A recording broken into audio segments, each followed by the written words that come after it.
안녕하세요. 저는 돌된 아기를 키우고 있는 주부입니다. 제가 이렇게 다시 결혼을 하게 될 줄은 정말 상상도 하지 못했는데 이렇게 다시 좋은 사람을 만나 그야말로 눈에 넣어도 아프지 않을 아이를 키우고 있다는 것이 어떨 땐 꿈만 같네요. 도대체 어떤 사연이 있길래 재호는 꿈도 꾸지 않았는지 한번 들어보실래요? 저와 남편은 같은 회사 동기로 서로 어려울 때 돕고 지내니 자연스럽게 만나게 되었고 1년가량 연애하다 결혼을 하게 되었습니다. 남편은 외동, 전 언니만 2명이 있었는데 언니들이 아직 시집을 가기 전이라 처음으로 생긴 사위라며 친정에선 저보다 남편을 더 아끼고 예뻐해 주셨고 시댁 역시 하나뿐인 며느리라고 저를 참 예뻐해 주셨습니다. 그렇게 제 앞날엔 꽃길만 가득할 거라 생각했는데 문제는 제가 전혀 예상치 못한 곳에서 일어나더군요. 당시 남편과 요즘 대부분 신혼부부가 그러하듯 돈 관리를 따로 하고 있었고 생활비 통장으로 일정 금액을 모아 생활하고 있었어요. 번 돈을 각자 관리하니 서로 터치할 일도 없고 좋더라고요. 그렇게 돈으로 언성 높이는 일 없이 평화롭게 지내던 어느 날 생활비 입금해야 하는 날짜가 지났는데 남편이 돈을 입금하지 않고 있더라고요. 전 대수롭지 않게 남편이 잊었나 보다 하고 생각했고 남편에게 돈을 보내라고 했어요. 여보, 생활비 아직 안 들어왔더라? 시간 날 때 보내놔. 아, 맞다. 알겠어. 조금 있다가 보낼게. 이렇게 철석같이 대답하던 남편은 며칠이 지나도 생활비를 입금하지 않았고 전 마찬가지로 또 잊었나 보다 생각하며 대수롭지 않게 여기고 있었죠. 저 역시 잠깐 확인만 하고 잊기도 했었고요. 그렇게 또 며칠이 지나고 남편과 함께 맞춰 연차를 쓰고 오랜만에 늦잠도 늘어지게 자고서 남편과 함께 늦은 아침밥을 먹고 있는데 휴대전화에 미남 문자가 오는 것이 아니겠어요? 황급히 남편은 휴대전화를 뒤집었지만 이미 전 봐버린 뒤였고 며칠 전이 월급날이었는데 미납이라니 이해가 되지 않더군요. 여보, 나 다 봤는데? 다 봤어? 응, 제대로 봤어. 미납이라니 무슨 미납? 우리 월급 받은 지 얼마 안 됐잖아. 월급은 다 어쨌길래 그런 문자가 와? 저의 직설적인 물음에 우물쭈물 애꿎은 입술만 잘근잘근 씹어대던 남편은 이내 저에게 모든 사실을 털어놓더군요. 그게 사실은 부모님이 힘들다고 하셔서 도와드렸어. 뭐? 얼마나 힘드시길래, 아니, 그래서 얼마를 드렸길래 미납까지 됐어? 그게 매달 용돈을 드리고 있었는데 이번 달엔 부모님이 꽤 큰 금액이 필요하다고 하시더라고. 그래서 그 금액 맞춰서 드리다 보니까 월급을 다 드려버린 거 있지? 나름 계산해서 드렸는데 드리고 나니 내일 돈이 더 있더라고. 저로서는 남편의 말이 이해가 되지 않았어요. 제가 알기론 시댁도 못 사는 편이 아니었는데 굳이 아들 돈까지 다 끌어다 쓴다는 사실이 제 상식선에선 이해가 되지 않더라고요. 아니 여보, 말을 좀 똑바로 해. 그렇게 두루뭉술하게 이야기하지 말고. 아버님 요즘 일 힘드셔? 아님 다른 이유가 있는 거야? 무슨 이유길래 부모가 자식 생활도 되지 않게 돈을 다 가져가시냐 이 말이야. 당신이 똑바로 설명을 해야 내가 돕든지 말든지 할 거 아니야. 저는 도무지 이해되지 않는 상황에 남편을 닥달하기 시작했고 남편은 마지못해 상황을 털어놓더군요. 아버지가 사업을 확장 중인데 거기에 돈이 꽤 들어가나 봐. 그래서 있는 돈 없는 돈 다 끌어다 써서 생활비조차 없다지 뭐야. 그래서 생활비도 좀 드리고 이것저것 필요한 돈도 좀 드리다 보니 이렇게 돼버렸어. 정말이지 미치고 팔짝 뛸 것만 같더라고요. 자식이 부모님 도와드리는 거? 제가 그것까지 이해 못하는 건 아니에요. 아니, 도와주는 말 자체가 성립이 되지 않는다고 생각합니다. 이때껏 키워주신 은혜가 있는 건데 당연히 해드려야죠. 그런데 그것도 본인이 감당이 될 선까지 해드려야 하는 거 아닐까요? 이러나 저러나 제 입장에선 상황이 참 어이없는 것은 맞지만 그래도 어쩌겠어요. 큰 금액도 아닌 돈 때문에 남편을 신불자로 만들 순 없었기에 전 남편에게 돈을 주며 미납금부터 빨리 갚으라고 하며 앞으로 어떻게 할 것인지 물어봤어요. 돈 입금했으니까 그 미납금부터 얼른 갚아. 고마워 여보. 정말 진짜 고마워. 이번이 마지막이야. 알겠지? 알겠어. 앞으로 이런 일 없도록 할게. 그래. 말이 나왔으니까 하는 말인데 앞으로 어떻게 할 예정이야? 계획은 있으시대? 이미 벌인 사업 어쩌시겠어. 계속 진행하실 모양이더라고. 그래서 말인데 당신만 허락하면 앞으로도 계속 금전적인 도움은 좀 드리고 싶어. 이번처럼 아무 생각 없이 돕는다는 게 아니라 내 능력 되는 선에서 말이야. 솔직하게 말하자면 어이가 없긴 했지만 전 알겠다고 대답했어요. 그 찰나의 순간 만약에, 아주 만약에 저희 부모님이 지금 시댁과 같은 상황에 닥치게 된다면 저 역시 남편처럼 부모님을 외면할 순 없겠다라는 생각이 들어서였죠. 그렇게 생각하니 한결 마음이 유해졌고 전 좀 더 남편을 이해해보기로 했어요. 그래, 당신이 감당할 수 있는 선에서 신용에 문제 없을 정도로 도와드려. 그리고 생활비는 한동안 내가 감당할 테니까 생활비는 신경 쓰지 말고 당신이 훗날 후회되지 않게 부모님께 잘해. 여보, 정말 고마워. 난 사실 당신이 이렇게까지 날 이해해줄 거라곤 생각도 못했어. 앞으로 내가 당신한테 정말 잘할게. 그날 이후 남편뿐 아니라 시댁에서까지 제 덕에 위기를 잘 넘겼다며 저를 더 어여쁘게 여겨주시기 시작했고 전 마음을 돌려먹길 잘했다고 생각하며 남편을 도와 시댁 뒷바라지를 열심히도 했습니다. 그것이 다 부질없는 멍청한 짓인 줄은 그 당시엔 꿈에도 알 수 없었으니까요.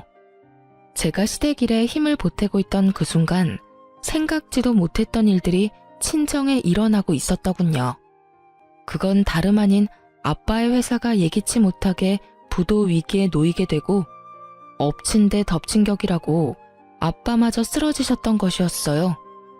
다행히 쓰러진 아빠를 일찍 발견해 급하게 수술에 들어가게 되었고 천만다행으로 수술은 잘 되었지만 친정 식구들에겐 수술비가 걱정이었죠.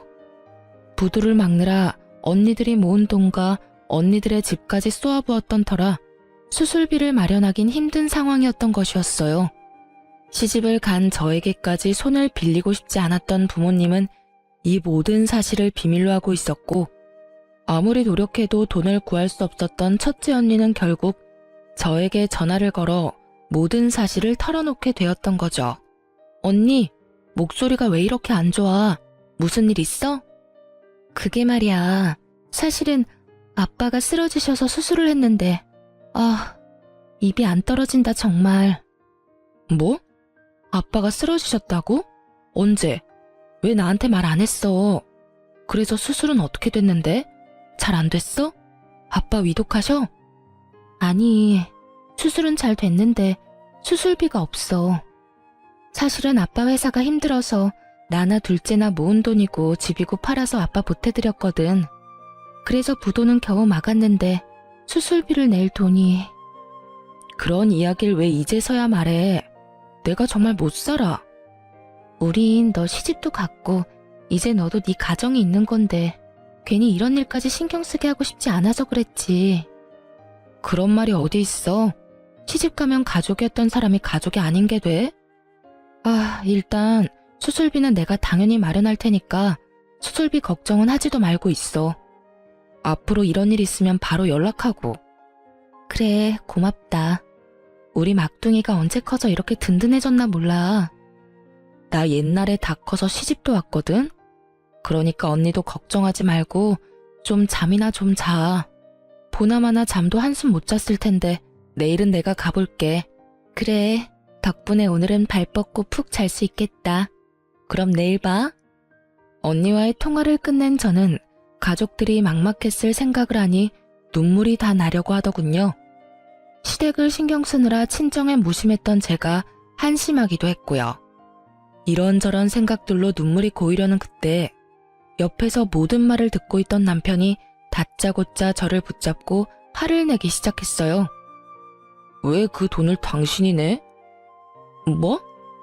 순간이지만 전 제 두 귀를 의심했어요. 나서서 수술비를 내자고 해도 모자랄 판국에 아빠 이야기는 단 한마디도 묻지 않고 그 돈을 왜 내냐고 화를 낸다뇨. 수술비가 한두 푼이야? 적어도 몇백은 좋게 넘을 텐데.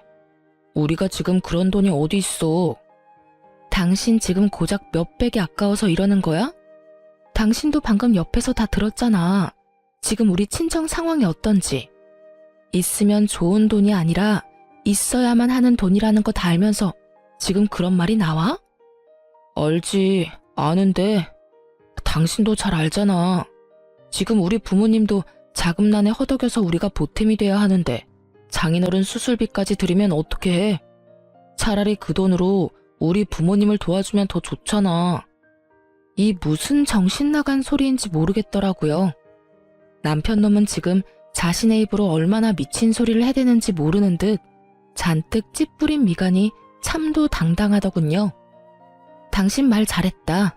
당신 부모님 힘들다고 당신이 한동안 돕는다고 했을 때 나 사실 어이없기는 했지만 군말 없이 그러라고 했어. 당신 부담스러울까봐 우리 집 생활비는 내가 다 부담하기도 했고 그게 1년이야 1년. 그 시간 동안 난 당신하고 당신 집을 위해서 내 나름대로 보탬이 되려고 최선을 다했는데 당신은 지금 뭐야? 차라리 그 돈으로 당신 부모님이나 돕자고? 지금 그걸 말이라고 해? 우리 아빠 수술비가 없다는데 당신 설마 우리 아빠한테 주는 돈이 아까워서 이러는 거야? 당신 그 정도로 최악인 남자였어? 아니, 아깝기는. 우리 집엔 자식이 나 하나뿐이라서 어쩔 수 없이 내가 도와야 했지만 당신 집은 아니잖아. 처형이 2명이나 있는데 왜 당신까지 나서서 도와야 하냐 이 말이지. 그것도 우리 집도 어려운 이럴 때 말이야. 전 더 이상 남편과 대화라는 걸 나눌 필요성을 느끼지 못하겠더라고요.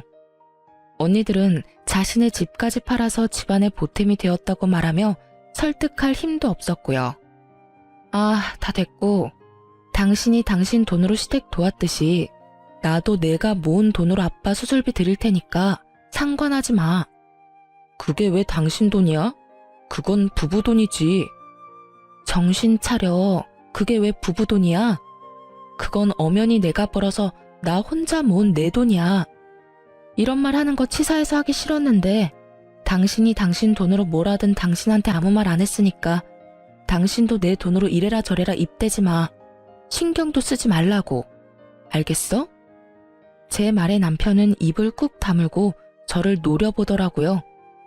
양심이 있다면 그때라도 자신이 생각이 잘못됐다고 반성이라도 하는 모습을 보여야 정상일 텐데 제정신도 아니고 양심이라는 것도 없는 남편놈은 저를 향해 씩씩거리더니 이내 그 야밤에 자리를 박차고 나가버리더군요. 저도 화가 단단히 났던지라 그대로 나가버리는 남편의 모습을 보며 내가 말이 너무 심했나? 좋은 말로 잘 설득해 볼 걸 그랬나? 이딴 생각들은 전혀 들지 않았고 오히려 시원하게 욕 한마디 못해준 것이 후회스럽기까지 하더군요. 그렇게 저는 저대로 남편에 대한 섭섭함으로 씩씩거리고 있는데 시댁에서 전화가 오더군요. 그 야밤에 어딜 갔나 했더니 우리 부모님 노래를 부르던 남편놈은 시댁으로 가 모든 사실을 다 잃은 듯 했어요. 당장 시댁으로 오라는 시모의 목소리가 날카로웠거든요. 전 망설임 없이 시댁으로 향했고 시댁에 들어서니 남편놈은 방으로 쏙 들어가더니 나오지 않더군요. 시부는 언짢다는 듯 팔짱을 끼고 앉아 있었고 시모는 가타부타 묻지도 따지지도 않고 화를 내기 시작하더군요. 네가 제정신이니? 출가 외인인 네가 왜 친정일에 끼어드는 거야? 그것도 다른 일도 아닌 돈 드는 일에. 원래가 그렇다. 시집간 딸은 친정일에 함부로 나서서 돕고 그러는 거 아니다. 이 말도 기가 막히는데 그 뒤를 잇는 말들은 그야말로 한편의 막장 드라마를 연상케 하더라고요. 네 언니들도 있으니 언니들이 알아서 할 게다. 사돈 처녀들 능력 좋은데 왜 굳이 너까지 나서니? 그러니까 친정에 돈 줄 생각은 하지도 마. 우린 절대 반대야. 그 돈이 어떤 돈인데 친정을 주긴 줘? 생각이 없어도 어쩜 저리도 없는지. 생각이 없는 사람이 누구인데 저딴 말을 하는 것인지. 하고픈 말은 많았지만 그래도 어른이니 막말을 할 순 없는 노릇이었고 그저 전 제 뜻을 확고하게 전하기로 했죠. 어머님, 그렇게는 못합니다. 전 이미 수술비 드리기로 마음먹었고 제 돈으로 제 친정에 드리는 돈이니 어머님도 제 뜻 존중해 주셨으면 좋겠어요. 제 말을 들은 시모는 남편과 짠 것인지 남편놈과 똑같은 말을 하더라고요. 그게 어떻게 네 돈이니? 네가 시집와서 우리 가족이 된 후에 번 돈이니 우리 아들 돈이자 시댁 돈이지. 그런 논리라면 그이가 지금 버는 돈뿐만 아니라 아버님 사업으로 벌어들이는 수입까지 다 제 돈도 된다는 말인데 앞으로는 이 돈 저 돈 할 필요 없이 막 끌어다 써도 되겠네요? 그렇죠, 어머님? 그런 뜻 맞죠? 개떡 같은 논리를 펼치는 시모에게 저 역시 찰떡 같은 논리로 맞대응해 주었고 시모는 누구보다 빨리 선을 딱 그어버리더군요. 어머, 넌 말을 참 이상하게 한다. 그건 아니지. 내 아들이 번 돈은 내 아들 돈, 우리 남편이 번 돈은 우리 집 돈이지. 저는 말 그대로 할 말을 잃었고 저의 그런 모습을 긍정으로 알아들은 시모는 더욱 경악스러운 말을 내뱉기 시작하더라고요. 그런데 얘, 사돈 어른은 보험은 드셨다니? 사망보험 말이다. 뭐 그런 보험은 재수없다고 안 드는 사람들도 많다던데 혹시 너희 친정도 그런 건 아니지? 만약에 사돈 어른 돌아가시면 그 보험금은 누가 타는 걸로 해뒀어? 네 앞으로 떨어지는 게 있긴 해? 돈에 미쳐버린 사람도 아니고 저리 인간 같지도 않은 말을 해대는 것인지 도무지 이해도 용납도 되지 않더군요. 시모의 말을 듣고만 있던 저는 그대로 눈이 돌아버렸고 자리를 박차고 일어나 고래고래 소리를 질러댔어요. 어머님, 제정신이세요? 어떻게 그런 말을 할 수가 있어요? 어머 깜짝이야.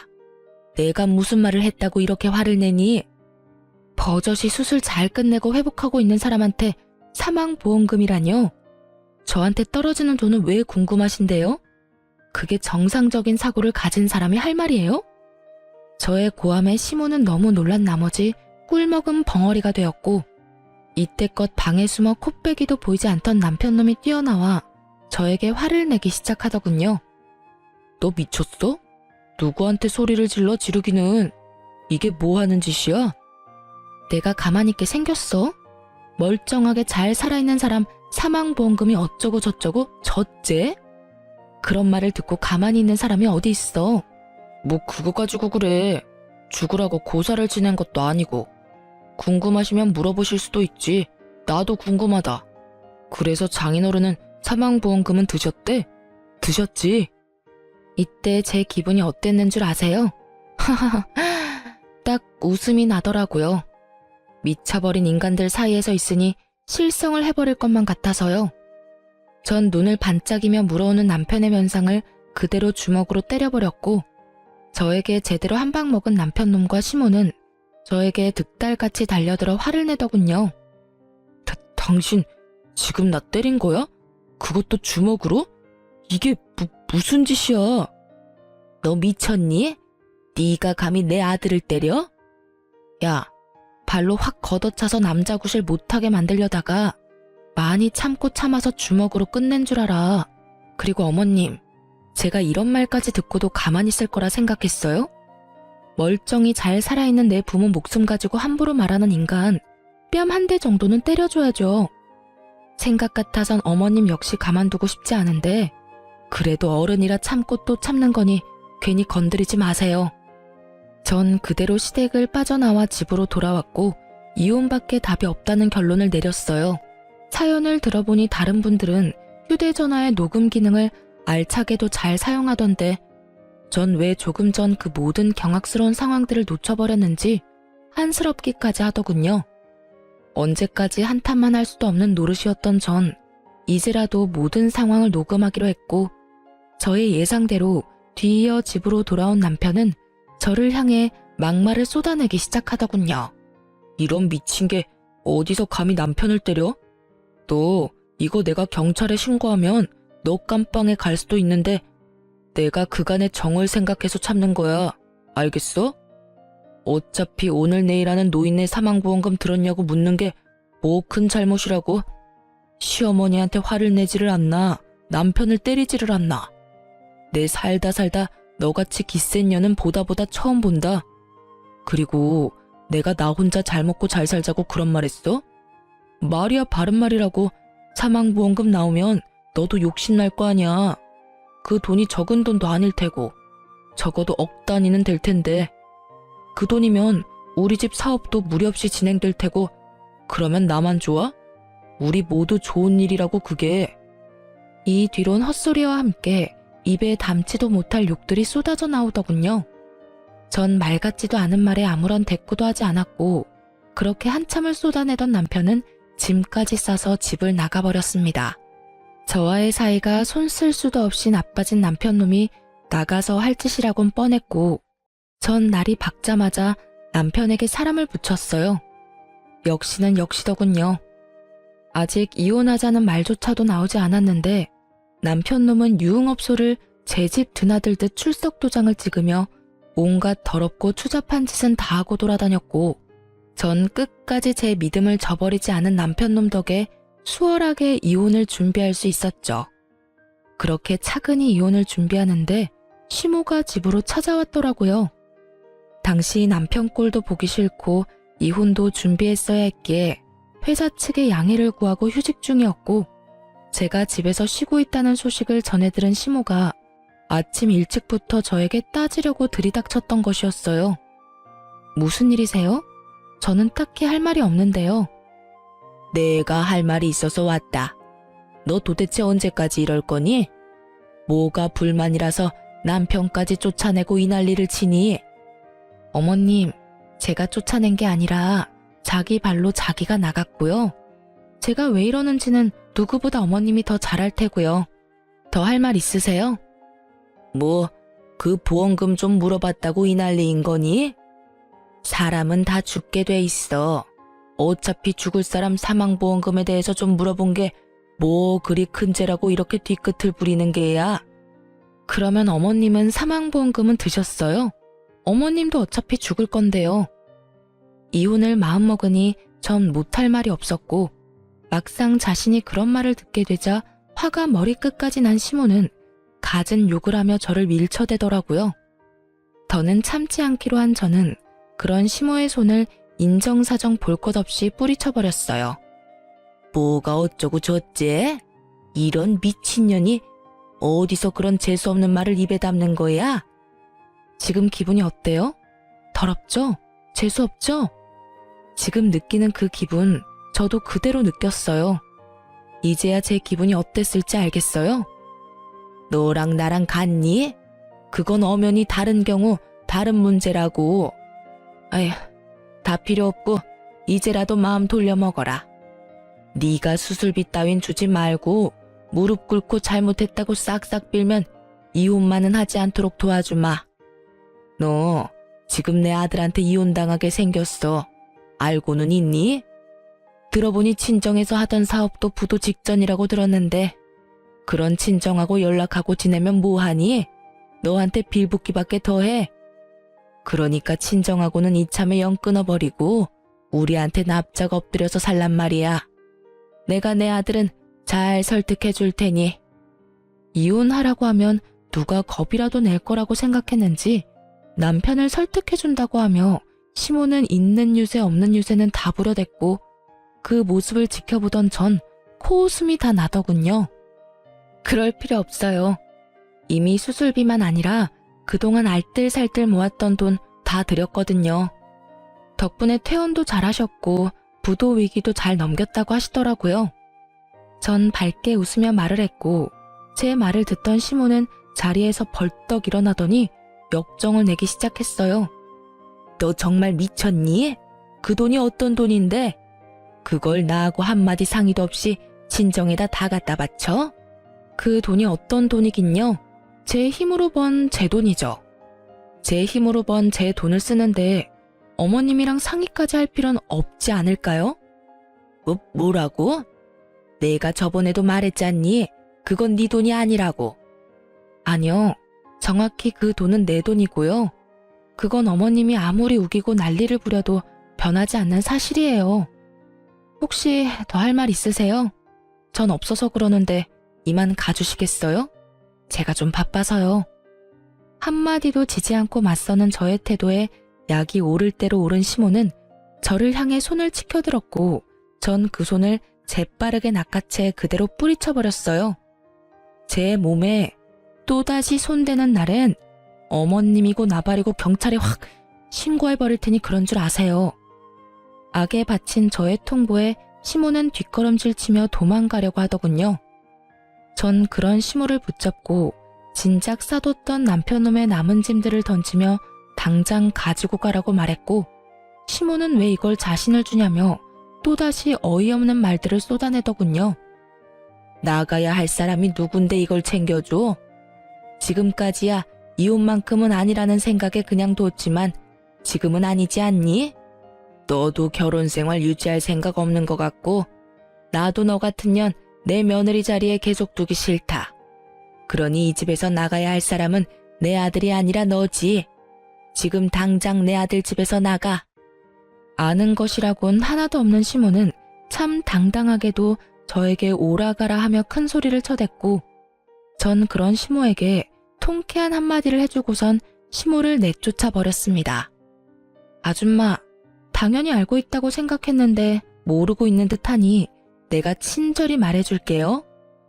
이 집 아줌마 아들 집이 아니라 내 집이에요. 뭐? 이 집은 내가 처녀 때 내 돈으로 산 내 집이라고요. 그러니까 내 집에서 난동 그만 부리고 당장 나가세요. 그렇습니다. 저희가 결혼 생활을 시작하게 되었던 집은 제가 처녀 때 공인중개인 둘째 언니의 권유로 분양받았던 제 명의의 제 집이었어요. 결혼할 당시에 대출금이 조금 남았던 터라 함께 갚아나가며 공동명의를 해야 하나 생각도 했었지만 이미 꽤 갚기도 했고 혹시나 하는 마음으로 혼자 대출금을 내며 제 명의로만 뒀던 것이었어요. 매달 나가는 대출금이 부담스럽기도 했지만 이런 상황이 되고 나니 살면서 가장 잘한 일이었다는 생각마저 들었어요. 어쨌든 전 이혼을 위해 변호사를 만나며 지냈고 아빠는 앞서 말했듯이 경과가 좋아 언제 그랬냐는 듯이 건강을 되찾아 퇴원하게 되었어요. 사업 역시 언니들과 저의 도움으로 위기를 잘 넘겨 다시 정상적인 운영을 하고 있다고 하더군요. 그렇게 모든 일은 차근차근 잘 풀려가고 있었고 친정이 안정기에 들어서는 것을 확인한 저는 변호사분과 함께 본격적인 이혼을 준비하고 있었어요. 그런데 몇 달 만에 연락이 온 남편이 회사 앞에서 보자고 하더라고요. 그 당시 남편은 다시 출근하기 시작한 저와 마주치는 것이 껄끄러웠는지 회사를 옮겼고 전 결혼 이후 처음으로 남편 덕을 다 보며 회사를 다니고 있던 상황이었는데 갑자기 회사 앞으로 온다고 하니 왜인지 불안하더라고요. 그래서 전 제가 남편 회사 앞으로 간다고 했고 그렇게 몇 달 만에 남편 얼굴을 보게 되었어요. 이번엔 정말 발차기라도 해야 하나 생각하며 남편을 만났는데 그놈은 집을 나가던 그때와는 180도 다른 다정한 태도로 저를 대하더군요. 도대체 무슨 꿍꿍이인가 싶어 대충 분위기를 맞춰줬고 생각한 대로 분위기가 잡혔다고 생각했는지 그 더러운 속내를 꺼내기 시작했어요. 저기 여보, 혹시 그거 알고 있어? 집값 말이야, 많이 올랐더라? 아, 그거? 알고 있어. 그런데 당신이 그걸 어떻게 알아? 집도 나간 사람이 집값은 매일같이 체크하고 있었나 봐. 그것도 자기 집도 아닌 집을 말이야. 에이, 무슨 말을 또 그렇게 해. 어쨌든 우리 집 지금 팔아야 하지 않을까? 지금 많이 오른 것 같은데. 우리 집이라는 말이 상당히 거슬렸지만 일단 참고 분위기를 맞춰보기로 했어요. 그쯤 되니 그 뒤로 나올 말이 궁금해서 미칠 지경이었거든요. 그렇지 않아도 겸사겸사 해서 내놨어. 정말이었어요. 이혼도 할 마당에 그 집에서 살 생각도 없었고 때마침 집값도 말도 안 되게 오르고 있었던 터라 팔릴 때 빨리 팔아버리려고 내놨었거든요. 왜 그런 중요한 일을 나한테 안 알린 거야? 왜라니? 화난다고 집 나가버려서 이날 이때까지 연락 한 통 없이 안 들어온 사람이 누군데? 그런 사람한테 내가 굳이 연락해서 알릴 필요가 있다고 생각하는 거야? 아니, 다 때려치우고 당신이 나한테 지금 따질 입장이나 된다고 생각하는 거야? 따지는 게 아니라 물어보는 거지. 묻지도 마.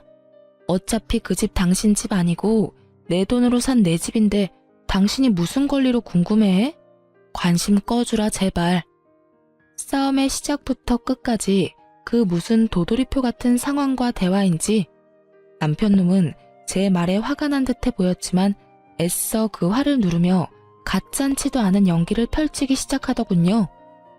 여보, 무슨 말을 그렇게 섭섭하게 해. 나 지난 몇 달 동안 정말 후회도 많이 하고 반성도 많이 했어. 그깟 자존심이 뭐라고. 내가 미안해 여보. 나가보니까 알겠더라. 나한테 당신이 얼마나 소중했는지, 내가 얼마나 당신을 사랑하는지 말이야. 나 당신 없이는 못 살아. 내가 이렇게 빌 테니까 나 한 번만 용서해줘. 바로 어제도 밤새도록 업소에서 술 처마신 것을 뻔히 다 알고 있는데 입술에 침 한 번 바르지 않고 거짓말을 하는 꼴을 보고 있자니 구역질이 다 올라오려고 했어요.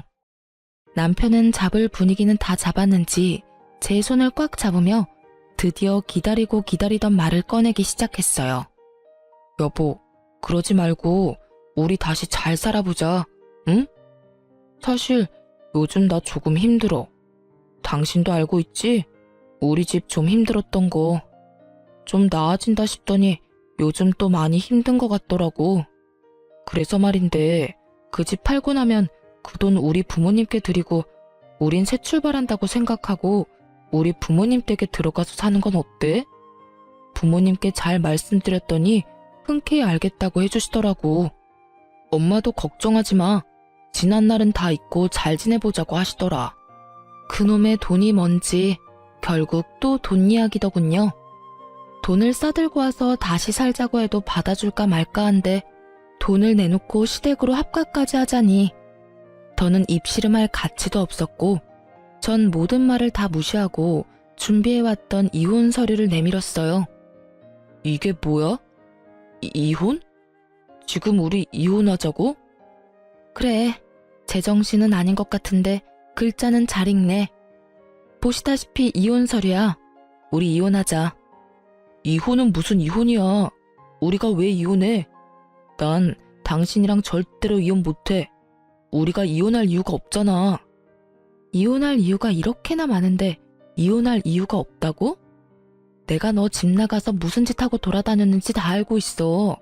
그동안 몰라서 가만히 있었는지 아니? 내가 뭘 어떻게 하고 다녔다고 이 난리야. 난 말이야, 맹세코 집, 회사 집 이렇게 일만 하면서 살았다고. 그런 내가 왜 무슨 이유로 이혼을 해야 하냐 이 말이야.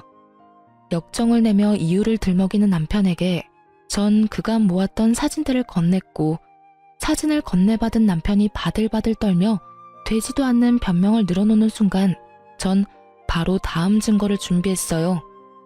아니 이건 남자들이 회사 생활하다 보면 어쩔 수 없이 가야만 하는 그런 거야.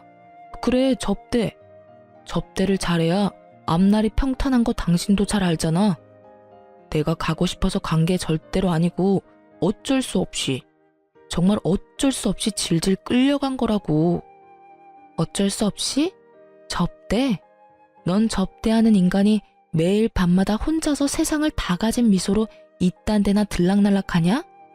네가 접대하는 상대가 투명인간이라도 되나 봐. 그건 말이야. 그래, 먼저 들어가 계셨어. 그래서 나도 뒤따라 혼자 들어갔던 거고. 그러니까 내 말은 당신이 지금 아주 크나큰 오해를 하고 있단 이 말이지. 그래, 오해라 치고. 이거 좀 들어볼래? 이것도 충분한 이혼 사유가 되고도 남는다고 하더라고. 남편의 말이 끝남과 동시에 전 다음 증거인 시모가 저에게 온갖 욕을 하는 녹음 파일을 스피커폰으로 틀어버렸고 그 날카롭고도 상스러운 심호의 욕설들이 가게 안을 가득 채우며 울리기 시작했어요. 가게 안 사람들의 반응은 단연 뜨거웠고 특히 기혼 여성들의 반응은 말로 할 수 없을 만큼 뜨겁더라고요. 상황이 그렇게 되자 남편은 제 휴대전화를 바닥에 내팽개치더니 발로 짓밟으며 소리를 고래고래 질러대더군요. 이게 무슨 짓이야? 너 미쳤어? 미쳤지? 이딴 걸 왜 녹음해놔? 왜 녹음했겠어? 너랑 이혼하려고 했지. 직접 들어보니까 어때? 네가 생각해도 이건 아니다 싶지? 아무리 화가 났다고 한들 어떻게 며느리한테 이런 욕까지 하냐? 대단하다 대단해. 뭐 그 덕분에 내 이혼은 한결 수월해지긴 했지만. 닥치지 못해? 이거 다 모함이야. 난 너하고 이혼할 생각도 없고 내가 이혼할 생각이 없는 한 너 역시 이혼은 꿈도 꾸지 않는 것이 좋을 거야. 지금 네 앞으로 생긴 돈이 얼만데 내가 미쳤다고 이혼하겠어? 말 그대로 남편이 눈이 돌아 미쳐 날뛰는데 순간적으로 무섭기까지 하더군요. 주변의 시선도 곱진 않았고요. 야, 정신 차려. 여기가 어딘지 잊었어? 여기 네 회사 앞 카페야. 회사 앞 카페에서 네 회사 사람 한 명 정도는 있지 않을까? 너하고 네 가족이 이렇게 인간 말종인 거 회사에 알려줘도 괜찮은가 봐. 남편은 그제야 큰일 났다 싶었는지 재빠르게 얼굴을 가리고선 가게를 나가버렸고 전 액정이 다 부서져 버린 휴대전화를 챙겨 가게를 나와버렸어요. 남편은 이혼을 거부했고 전 그런 상황을 예상했기에 바로 소송으로 진행했죠. 소송 과정에서 어쩔 수 없이 남편의 이혼은 회사에 알려졌고 이혼 사연은 숨겼지만 이미 카페에서 있었던 일을 목격한 이가 많아 숨긴 보람도 없이 더 나쁜 쪽으로 회사에 소문이 쫙 퍼졌다고 하더군요. 아니라고 해명하기엔 아예 아닌 일은 아니었고 그렇다고 무시하기엔 소문이 걷잡을 수 없이 돌아 이혼이 확정될 즈음엔 남편의 퇴사도 거의 확정된 상태라고 하더라고요. 굳이 회사에서 나가란 말은 하지 않았지만 동료들의 외면도 그렇고 하는 일마다 여자 팀원들이 딴지를 걸고 넘어지니 버티긴 참 힘든 상황이라고 했어요. 전 심호와 남편에게 위자료를 받고 이혼하게 되었고 이혼이 확정된 순간 남편의 일그러진 얼굴을 보는데 얼마나 통쾌하고 행복했나 모릅니다. 그렇게 몇 달은 정신없이 바쁘게만 보냈던 것 같아요. 회사 일이 워낙 바쁘기도 했고 이혼하고 나서도 이것저것 정리할 것들이 많아 혼자 정신없이 하루하루를 보냈어요. 그렇게 정신없이 보내고 있는데 전 남편이 퇴사했다는 소식이 들려오더니 어느 날에는 제 회사로 연락도 없이 찾아왔더라고요. 몰골이 많이 상한 얼굴로 눈물까지 글썽이며 그간의 정을 생각해서 한 번만 도와달라고 매달리더군요. 여보, 제발 나 한 번만 도와주면 안 될까? 갑자기 찾아와서는 다짜고짜 그게 무슨 말이야. 나 정말 너무 힘들어서 그래. 내 꼴 보이지? 나 요즘 이러고 살아. 집도 망하기 직전이고 여기저기 끌어다 쓴 돈은 많은데 회사도 그만둬서 돈 나올 구멍이 없어. 내가 오죽하면 여기까지 왔겠어. 그러니까 우리가 함께 살던 정을 생각해서라도 한 번만 도와주라. 응? 정 같은 소리 한다 진짜. 너하고 나 사이에 남은 정이 있을 거라고 생각하는 거야? 내가 도와줄 거라 생각했던 거야? 너하고 네 부모가 나한테 어떻게 했는데 그걸 다 잊었어? 난 너한테 도와줄 돈 같은 건 없으니까 꿈 깨고 네 살 길 네가 알아서 찾아봐. 여보, 그러지 말고 제발 한 번만 도와줘. 내가 다 잘못했다니까. 아직 모르겠어? 당신이 반성하든 말든 이제 상관없어. 우린 이혼했고 당신하고 나하고 이제 남남이야. 그러니까 애꿎은 날 찾아와서 이딴 소용없는 짓거리 하지 말고 이럴 시간에 취업 자리나 알아봐. 여보, 제발. 당신 위자료도 많이 받고 아파트 판 돈도 있잖아. 그러지 말고 조금만 도와줘. 아니, 빌려줘. 내가 빨리 취업해서 다 갚을게. 이자까지 쳐서 갚을게. 각서 쓰라고 하면 각서라도 쓸 수 있어. 이윽고 전 남편은 무릎까지 꿇고 빌기 시작했고 전 도무지 말이 통할 것 같지 않은 전 남편 놈을 경찰에 신고해버렸어요. 제가 경찰에 신고하는 모습을 본 전 남편은 저에게 욕을 하고선 도망을 가버렸고 그 후론 저를 찾아온다거나 연락을 해오는 일은 없었어요. 그렇게 그 지긋한 악연은 끝이 났고 전 위자료와 집을 정리한 돈으로 3층짜리 빌라를 매매했어요. 경매로 나온 급매물이라 시세보다 많이 저렴하게 매매를 해 리모델링도 깨끗이 해서 세를 놓게 되었죠. 시세보다 적은 보증금과 월세로 내놓은 덕에 공실은 빠르게 채워졌고 제일 작은 한 곳만 남아 적당한 사람이 나타나지 않는다면 저라도 들어가서 살아야겠다고 생각하고 있었어요. 그렇게 제가 사는 것으로 생각이 굳어져 가던 어느 날 마침 그 집을 보고 싶다는 사람이 나타났다고 하더라고요. 마침 저도 쉬는 날이기도 했고 어떤 사람들인지 보기 위해 빌라로 향했어요. 그런데 그곳에 누가 있었는지 아세요? 네, 맞아요. 전 남편과 전 시모가 중개사분과 함께 저를 기다리고 있더라고요. 어렵다던 사업은 전 남편이 회사를 그만두며 도와줄 상황이 되지 못하자 정말로 쫄딱 망해버렸고 집을 처분해 빚은 갚았지만 오갈 데가 없어 집을 알아보던 중 시세보다 많이 저렴했던 저의 빌라까지 오게 된 것이었어요. 2년이라 하기엔 상황이 더러웠으니 악연이 확실했고 두 사람의 표정을 보아하니 저와 같은 생각을 하는 듯 했지만 상황이 어렵긴 한가 보더군요. 굳은 얼굴로 집을 다 둘러본 두 사람은 제가 주인인 걸 뻔히 알면서도 계약을 하겠다고 했으니까요. 괜찮네요. 바로 계약하고 싶은데 공실이니 언제든 들어와도 되는 거죠? 아니, 난 싫은데 어떻게 하지? 전 남편의 말이 끝나자마자 거부 의사를 밝혔고 저의 거부에 두 사람은 노발대발하며 왜 안 되느냐고 따지기 시작하더군요. 당신 정말 이렇게까지 해야겠어? 너 정말 몹쓸애구나. 그래도 한때는 가족이었던 사이인데 꼭 이렇게 매정하게 굴어야겠니? 이 와중에도 두 사람은 저를 천하의 못된 년으로 몰기 시작했고 전 두 사람의 말을 싹 무시한 채 중개사분에게 다시 한번 말했어요. 사장님, 다른 사람들로 알아봐 주세요. 네? 그래도 이분들이 계약하신다고 하는데. 이분들이요, 행실이 더러워도 너무 더러워서 세를 줄 생각이 없어요, 제가. 그러니까 다른 사람들로 알아봐 주세요. 들어온다는 사람이 없으면 저라도 들어와서 살 생각이니까 정 안 되겠다 싶으시면 따로 연락해 주시고요.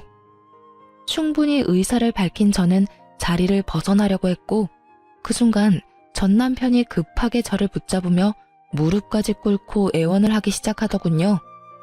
우리 가진 돈이 정말 없어서 그래. 여기 아니면 정말 길거리에 나앉게 생겼다고. 그러니까 제발 좀 살게 해주라. 조용하게 쥐 죽은 듯이 살기만 할게. 응? 잠깐이었지만 그런 전 남편의 모습이 불쌍해 보였던 건 사실입니다. 하지만 이 한 번의 호의가 또 어떤 결과를 낳게 될 것인지 누구보다 잘 알았고 잘 아는 만큼 뻔히 그려지더라고요. 그래서 전 다시 마음을 되잡았고 애원하고 있는 남편에게 이렇게 말해주었어요. 네가 한 짓을 다 잊었어? 우리 아빠 수술비 주지 말라고 하면서 사망보험금이나 묻던 네 짓거리 말이야.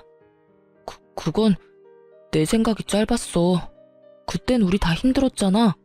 그래서 나도 판단력이 흐려져서 그런 실수를 했던 거야. 실수? 웃기고 앉아있다 진짜. 다 됐고 난 우리 부모님 죽기를 바라는 사람한테 도움이 될 생각은 죽어도 없으니까 다신 찾아오지도 연락도 하지 마. 야, 너 정말 내가 이렇게까지 매달리는데 그렇게까지 해야 해? 그냥 좋은 게 좋은 거라고. 불쌍한 인간 구해준다고 생각하고 한 번만 눈 감아주면 되는 거잖아. 난 이렇게까지 할 거고 너 같은 인간이 불쌍하다고 느껴지기는커녕 같은 공간에서 숨쉬고 있다는 것조차도 역겨우니까 다신 내 눈앞에 나타나지 마. 전 그대로 그 자리를 떠버렸고 그 후론 그 인간들의 소식은 듣지 못했어요. 물론 더는 찾아오는 일도 마주치는 일도 없었죠. 이렇게 전 남편과의 악연이 끊어진 지도 5년이란 세월이 지났네요. 그 사이 전 결혼을 했어요.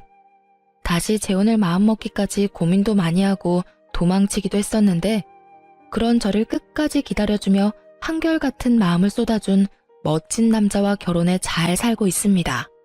현재는 회사를 그만두고 처음 말씀드렸다시피 돌된 아들을 키우고 있어요. 저의 남편은 회사 동료였는데 제가 누구와 결혼했었는지, 왜 이혼하게 되었는지 누구보다 잘 알고 있던 남편이 처음 저에게 고백해올 때 얼마나 당황했는지 모릅니다. 처음엔 당연히 거부했었어요. 부담스럽기도 했고 남자가 지긋지긋하기도 했었거든요. 하지만 남편은 그런 저에게 한결같은 모습을 보여주며 제 마음의 문을 두드렸고, 자신보다 저를 더 아끼는 남편의 모습에 결국 마음을 열게 되어 결혼까지 하게 되었어요. 제 인생의 결혼은 2번 다신 없을 거라고 생각했는데 이렇게 아들까지 키우고 있는 걸 보니 정말 사람 일은 모르는 일이다 싶어요. 몰상식의 끝을 달렸던 전 시댁과는 달리 현재 저의 시부모님들은 재산이 많진 않지만 작은 것이라도 나눠주시려고 안달인 분들이세요. 좋은 거, 귀한 거 있으면 어떻게 해서든 제 입에 넣어주려고 하시는데 제가 참 복이 많은 사람이라는 생각이 다 들더라고요. 베풀어 주시니 그만큼 저 역시 베풀게 되고 마음 써주는 것이 느껴지니 더욱 잘할 수밖에 없더군요. 굳이 노력하지 않아도 자연스럽게 행동과 마음이 그렇게 되는 거 있죠? 어떨 땐 친정보다 시댁에서 지내는 것이 더 편하게 느껴지니 말 다 한 거 아니겠어요? 하여튼 요즘엔 이보다 더 행복할 수 없다는 생각이 다 들 정도로 행복하게 잘 살아가고 있어요. 남은 제 앞날에도 행복하길 다들 응원해 주실 거죠? 길었던 제 사연은 이로써 끝이 났습니다. 긴 이야기 들어주셔서 감사하고 모두 행복하세요.